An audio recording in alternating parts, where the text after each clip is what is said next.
on est vraiment devant un vitrail de la Nativité avec l'enfant Jésus entouré de 3 anges, Joseph, Marie et l'âne et le bœuf. Dans son atelier, Flavie Serrière-Vincent Petit, peintre sur verre, vient d'achever la restauration de cette baie datant du XVIe siècle. Là, c'est vraiment la photo avant restauration. Donc là, on a Marie qui était recouverte par des croûtes noires, donc des dépôts d'altération, avait des plombs de casse, des casses. Donc on a vraiment nettoyé pour retirer en fait ces dépôts. Et ensuite, on a retiré les plombs de casse, on les a comblés et on a retouché pour redonner en fait le visage de Marie lisible. On a également l'âne qui avait des croûtes noires. Donc on a nettoyé, recollé, comblé, fait des petites retouches illusionnistes pour redonner aussi sa tête à l'âne. La Nativité, ça transporte quand même la joie de Noël. Vraiment, dans le quotidien de l'atelier, c'est toujours joyeux. Associant matière et lumière, abstraction et figuration, les vitraux de nos églises et de nos cathédrales nous éblouissent. Ils constituent un patrimoine unique au monde. Pourquoi ont-ils été créés? C'est la première fois dans l'histoire de l'architecture qu'on a un lieu conçu en fonction de la lumière, en fonction du vitrail. Comment ont-ils donné naissance à de tels chefs-d'œuvre? Donc là, vraiment, on est à 30 mètres du sol.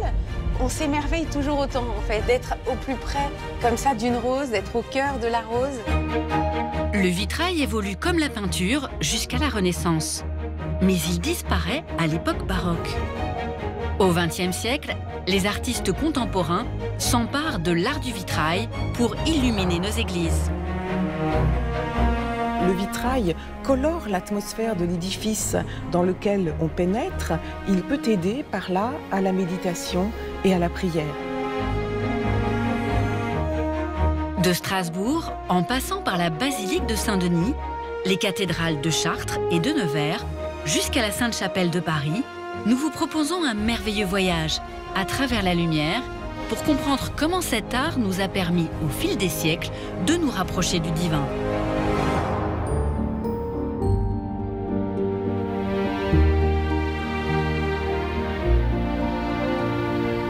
À l'église Saint-Nizier, au cœur de Troyes, Flavie Serrière-Vincent Petit rejoint Iris et Lara. Les 2 jeunes femmes repositionnent cette baie dans son ensemble. Un petit peu dans la gauche. Là, c'est bien. C'est toujours très émouvant en fait de voir le vitrail reprendre sa place d'origine, ou avec la lumière du soleil qui vient le traverser et qui vient finalement retransformer la lumière physique en lumière divine. Sans le Dieu lumière des chrétiens, on n'aurait peut-être jamais fait de vitraux. Les vitraux délimitent l'espace du profane et du sacré. Avec leurs couleurs chatoyantes, ils permettent dès le Moyen-Âge de transmettre le message de Dieu aux fidèles. D'un coup d'œil, en fait, on peut embrasser toute la longueur de la liturgie, de l'Annonciation qui est en début d'année, au printemps, jusqu'à la naissance de l'enfant Jésus. Notre voyage débute à Strasbourg, à 2 pas de la cathédrale.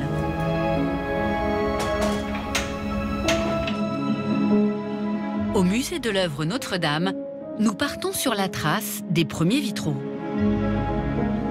Devant nous, nous avons le Christ de Wissembourg, qui a longtemps été considéré comme un des plus anciens vitraux conservés en Occident. On a ici un tracé qui renvoie à l'essentiel. On a le nez dans la continuité des 2 arcades sourcilières, ça c'est typique de l'art byzantin. On a le visage qui est contenu dans une pièce de verre circulaire qui arrondit ses traits. Et puis on a ses yeux volontairement agrandis pour montrer l'importance du rapport qui s'opère entre le Christ et la personne qui le regarde. C'est pas vous qui regardez le Christ, c'est le Christ qui vous regarde. Et puis il y a ce parallèle aussi qu'on peut faire avec la tête de lion. Il y a un caractère très léonin. C'est vraiment une crinière, une barbe qui renvoie à la royauté du Christ. Donc on est dans une lecture symbolique. C'est vraiment une idée, une icône.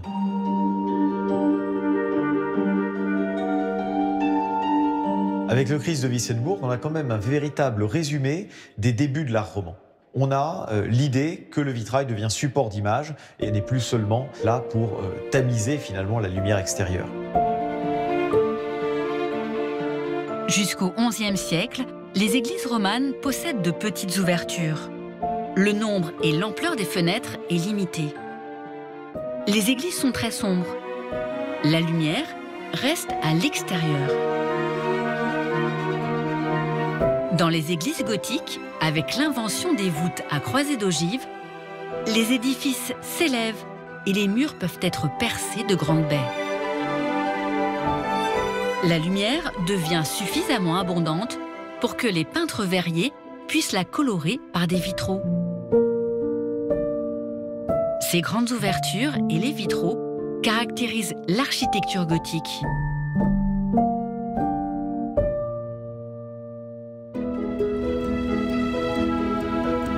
À la basilique de Saint-Denis, au XIIe siècle, un homme va donner un nouveau souffle à l'architecture et faire preuve d'une incroyable audace. L'abbé Sugère. Nous sommes dans le déambulatoire de la basilique de Saint-Denis. Il a été construit entre 1135 et 1144 par l'abbé Sugère, et c'est la première fois dans l'histoire de l'architecture qu'on a un lieu conçu en fonction de la lumière, en fonction du vitrail, et c'est le lieu de naissance de l'architecture gothique. Juste avant d'être nommé abbé de Saint-Denis en 1122, Sugère s'est rendu à Rome et il a été ébloui par la lumière dans les basiliques paléochrétiennes, les basiliques qui datent de la fin de l'Antiquité. Dans ces basiliques, la lumière, ce sont les mosaïques, les fonds d'or qui rappellent l'essence de la lumière divine. Or, en France, au XIIe siècle, on n'a plus beaucoup de mosaïstes. Comment rendre cette idée de la lumière qui rappelle ce qu'est l'essence de Dieu et de sa présence dans le monde? En latin, il y a deux mots pour dire lumière. Il y a le mot lumen, c'est la lumière physique, et il y a le mot lux, la lumière divine. Ici, on est dans un lieu assez prodigieux où, dans l'esprit de Sugère, on va transformer la lumen physique en idée de la lux divina. Et c'est ça qui s'incarne dans cette architecture. Et c'est vraiment une logique qui naît à Saint-Denis, qui marque l'histoire de l'Occident, l'histoire de son rapport à la lumière et au vitrail, quasiment jusqu'à nos jours. Pour impressionner le roi de France, l'abbé Sugère fait appel aux meilleurs maîtres verriers de la région. En 1144, le chevet de la basilique de Saint-Denis est consacré, en présence du roi Louis VII, de la reine Aliénor d'Aquitaine et d'une vingtaine d'évêques venus de tout le royaume. Tous sont émerveillés par la lumière des vitraux. Pour le spectateur, on a ici l'occasion d'être à la fois ému, instruit et en quelque sorte immergé dans un univers qui plaît. Ce panneau de la Nativité, il est vraiment révélateur parce que on voit l'unité de la Sainte Famille à travers la couleur bleue, puisque tous les trois sont habillés avec cette couleur qui se détache sur le rouge du mobilier. Et puis ensuite, on a les anges au-dessus qui sont avec ce fond bleu. Et ce fond bleu, c'est à la fois le ciel physique et le ciel mystique, puisque les anges permettent l'échange entre ces deux états de la réalité spirituelle et matérielle.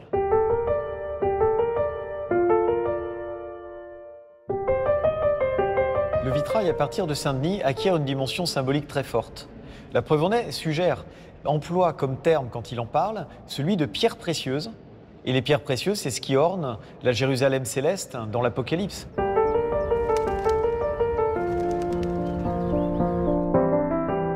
À l'époque gothique, dès le milieu du XIIe siècle, le vitrail entre dans son âge d'or et devient la parure indispensable des cathédrales.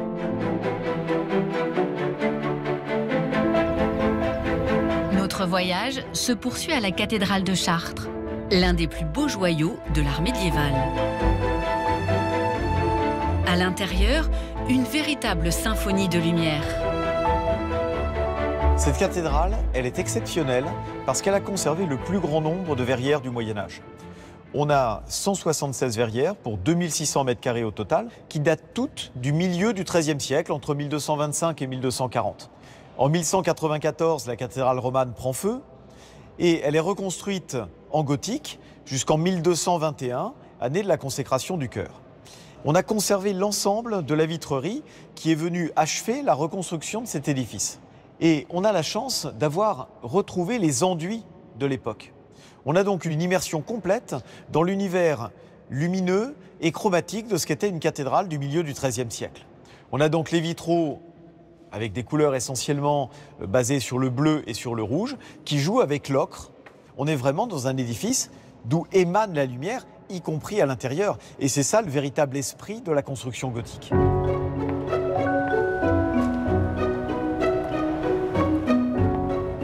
Face à nous, on a le vitrail de Notre-Dame de Belverrière. C'est l'un des vitraux les plus célèbres de Chartres parce qu'il est vraiment exceptionnel. On a la Vierge assise sur un trône portant l'enfant Jésus, et les panneaux représentant la Vierge datent du XIIe siècle. On les reconnaît parce qu'il y a ce fameux bleu de Chartres. Vous voyez ce bleu très clair. C'est du bleu obtenu à partir du cobalt. Et c'est un matériau qu'on utilisait surtout au XIIe siècle. Et tout le restant du vitrail date du XIIIe siècle. Eh bien, on a un bleu plus intense. C'est le bleu de manganèse. Le manganèse était moins cher que le cobalt. Et comme au XIIIe siècle, avec l'affirmation de l'architecture gothique, on a des surfaces vitrées beaucoup plus importantes à réaliser, on utilise un matériau plus économique. Et puis, il correspond aussi au goût du XIIIe siècle pour des couleurs plus intenses. Il fallait bien rester dans l'idée que la lumière intérieure de l'édifice est une luminosité exceptionnelle.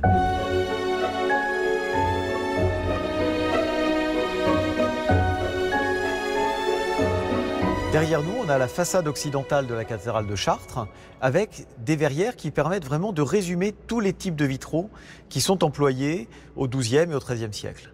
On a d'abord des vitraux narratifs, un peu comme des bandes dessinées. On a le vitrail de l'arbre de Jessé à droite qui lui montre un mystère qui est exprimé par cette métaphore de l'Ancien Testament. Et puis on a la rose. Pour la première fois, l'image est organisée en cercle, symbole d'éternité. La rose marque l'apogée du gothique.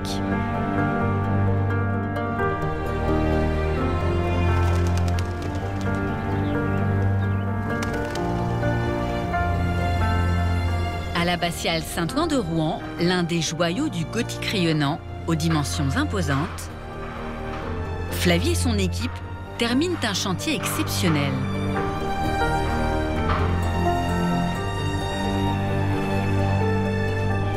On s'émerveille toujours autant en fait d'être au plus près comme ça d'une rose alors qu'elle est toujours vue à 30 mètres de haut dans l'édifice. Et puis comme on est dans un vitrail du XVe siècle tout à fait transparent, on peut vraiment apercevoir juste en face la cathédrale avec ses toits assez extraordinaires. On est au centre de l'arbre de Jessé, on a Jessé endormi et puis toute la généalogie du Christ qui se déploie tout autour sur 700 panneaux qui viennent comme ça, comme une mosaïque, briller dans la lumière du sud. À cette époque, la palette de couleurs s'enrichit avec l'apparition de la technique du jaune d'argent. Cette teinte, plus ou moins dorée. C'est vraiment une technique qui va naître à Paris et en Normandie en 1300.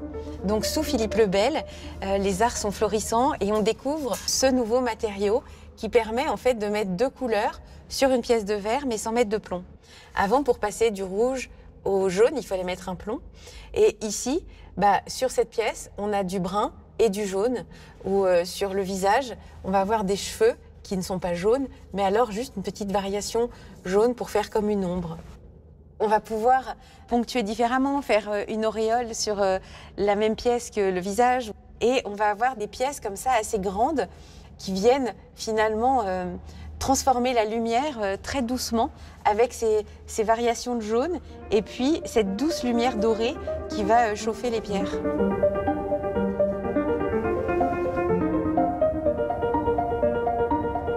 Ici, en fait, le jaune n'est pas assez jaune. Donc on peut un tout petit peu, comme ça, le réchauffer pour que ça soit parfait. On est vraiment dans un travail de fourmi, finalement. En fait, à toutes les époques, on a toujours eu ce souci du détail, même s'il n'est pas visible. Déjà, je pense qu'il est visible par Dieu. Et donc, on avait vraiment envie que tout soit parfait, même si c'est à plus de 30 mètres de haut. Et puis, je pense que de loin, si c'est pas fait, on n'a pas exactement la même petite vibration.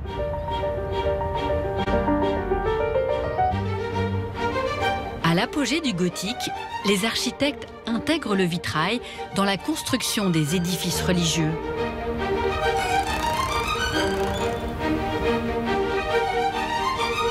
À Paris, à la Sainte-Chapelle, cet art est poussé à son paroxysme. On est ici dans une des architectures les plus prodigieuses que nous ait légué l'Occident médiéval, la Sainte-Chapelle de Paris.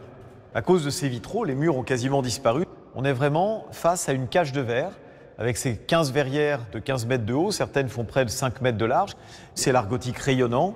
La chapelle est consacrée en 1248, c'est l'apogée du règne de Saint-Louis.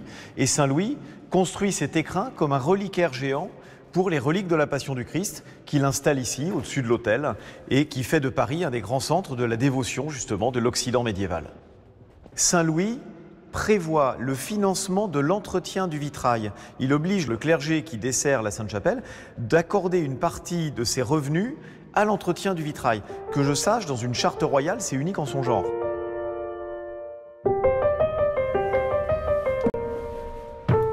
La baie des reliques de la Passion du Christ est particulière. Elle raconte l'histoire de la découverte de ces reliques en Terre Sainte et leur transfert à la Sainte-Chapelle.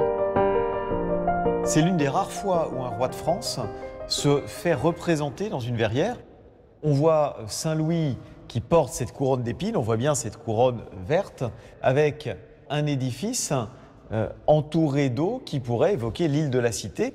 Un peu plus loin, à gauche, on a la relique qui passe portée par le roi lui-même. On a vraiment l'idée que l'histoire présente s'inscrit dans la continuité de l'histoire sainte et finalement ça légitime les prétentions de Saint-Louis à avoir un pouvoir de type absolu, pas encore comme Louis XIV, mais quand même de dire qu'il ne dépend que de Dieu. À partir du XVe siècle, l'art du vitrail s'oriente vers plus de réalisme. En construisant son château à Écouen en 1539, le duc de Montmorency attire les meilleurs artistes du royaume. Il réalise ces splendides vitraux du chœur de l'église paroissiale. Cet ensemble est particulièrement exceptionnel parce qu'on est vraiment au deuxième âge d'or du vitrail. Le XVIe siècle en France, c'est vraiment la Renaissance et on commande à nouveau des vitraux et on essaie d'adapter l'art du vitrail à la Renaissance. Derrière nous, nous avons le vitrail de la Nativité. Nous retrouvons tous les personnages habituels, Marie, Saint Joseph, l'enfant Jésus, mais par rapport au Moyen-Âge, que de changements, vous voyez. La crèche de Bethléem est devenue un palais à l'antique avec des colonnes doriques. À l'arrière, vous avez un bâtiment en rotonde qui évoque Rome. Le vitrail n'est pas traité comme au Moyen-Âge, comme une bande dessinée. On a une scène qui occupe tout le champ de la baie et on essaie de faire comme dans un tableau. Le vitrail essaie de se plier à la peinture. De même, on a beaucoup moins de verres de couleur qu'à l'époque médiévale. Vous avez quelques verres bleus, rouges, violets, verts, mais c'est essentiellement un travail de peinture sur du verre blanc. C'est la quête de la clarté à la Renaissance dans les églises pour éclairer les statues, les tableaux. Eh bien, on a besoin de cette clarté et quelques décennies plus tard, eh bien, on arrête totalement de fabriquer des vitraux en pleine couleur. Au XVIIe siècle, les verres de couleur sont incompatibles avec le style baroque et ses ornements. Les vitres deviennent blanches, décorées de quelques monogrammes et de bordures colorées. Il faudra attendre le XIXe siècle pour redécouvrir l'art du vitrail. Notre voyage se poursuit à la cathédrale de Nevers.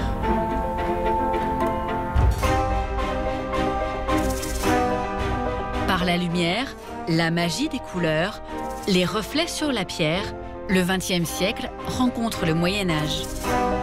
On a un exemple exceptionnel de création de vitraux confiés à de grands artistes contemporains dans un édifice ancien, puisqu'elle date du XIe au XVe siècle. Et l'ensemble des vitraux, qui dataient du XIXe siècle, ont été détruits dans un bombardement en 1944.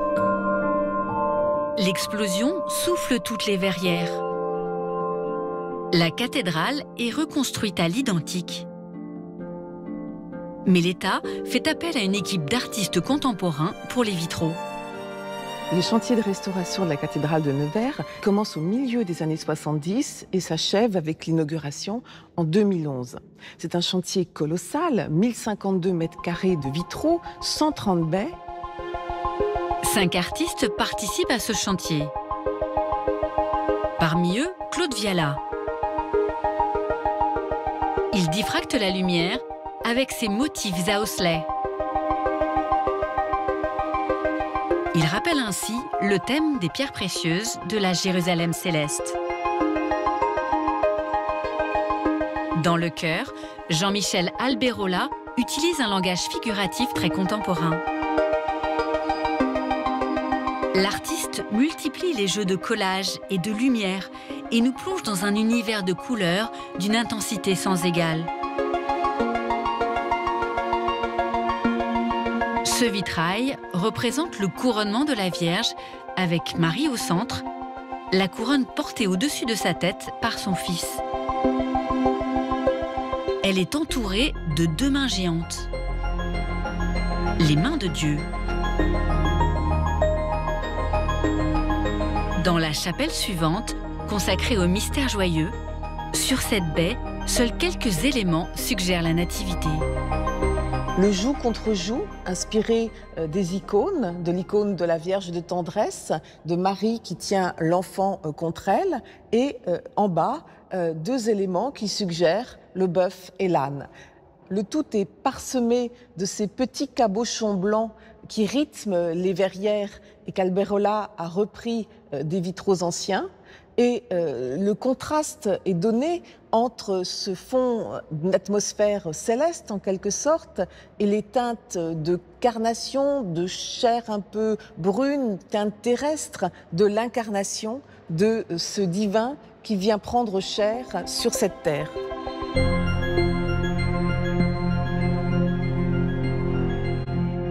Alberola nous plonge dans une atmosphère lumineuse très intense et très colorée où tout est suggéré et mis en relation plus que raconté. Ce sont des histoires connues mais qui sont transfigurées par le jeu de couleurs et de lumière et par ces détails qui rappellent à la fois des grands motifs des arts de la Renaissance ou de l'époque médiévale, transfigurés et recomposés dans cette création contemporaine. Dans la Loire, il existe une manufacture unique en France où l'on fabrique depuis près de 2 siècles du verre pour les vitraux de nos églises. Le cueilleur récupère le verre en fusion pour lui donner une première forme. Puis Gérald, souffleur depuis plus de 20 ans, transforme la masse de verre en une boule régulière. En France, on est la seule verrerie à souffler du verre à la bouche pour faire des feuilles de verre. On va dire que c'est un métier passion. Si vous n'avez pas la passion pour souffler du verre à la bouche, je pense que vous n'y arrivez pas.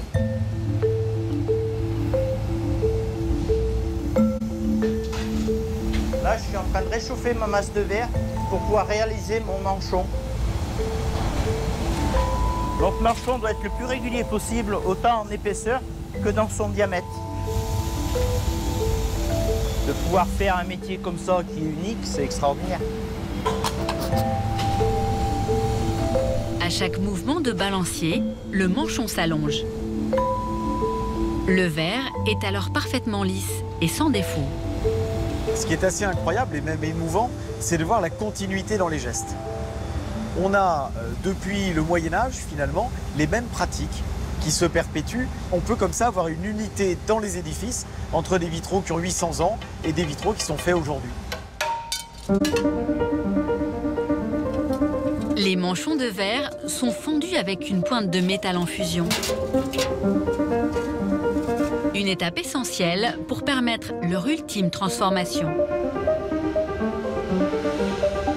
L'étendeur utilise un polissoir en bois pour obtenir une feuille parfaitement plane. Ce geste est particulièrement délicat. C'est vraiment un lieu patrimonial qui doit être préservé dans ses savoir-faire, dans ses techniques. que la majorité de nos vitraux d'église datent du 19e siècle et la plupart des vitraux du Moyen-Âge ont été restaurés au 19e siècle. Et en ce sens, c'est vraiment un patrimoine unique. Ce savoir-faire d'excellence traversera les âges pour perpétuer cet art de la lumière.